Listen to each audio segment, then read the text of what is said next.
আজকে আমাদের এই সভা এর আসার পেছনে যে লোকটির সব থেকে বড় অবদান তিনি হচ্ছেন আমাদের মাননীয় শ্রী বিপুল বৈরাগ্য। আমরা ওনার অফিসে গেছিলাম, আমাদের জবের প্রমোদ বাবু উনি মুকুলদার সাথে যোগাযোগ করেছিলেন, মুকুলদার খুব কাছের মানুষ।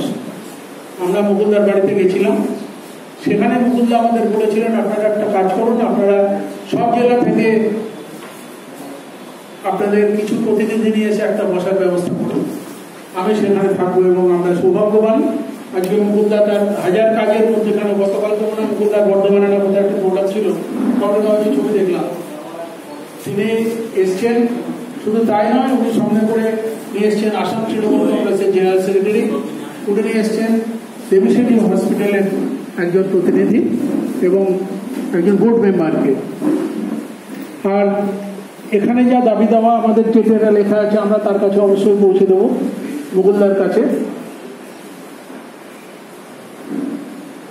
একটা কথা সবাইকে শুধু বলার, আমি কবি শঙ্খ ঘোষের কবিতার একটা লাইন জাস্ট বলছি, কিছুই কোথাও যদি নেই, কিছুই কোথাও যদি নেই, তবু তো কজন আছে বাকি,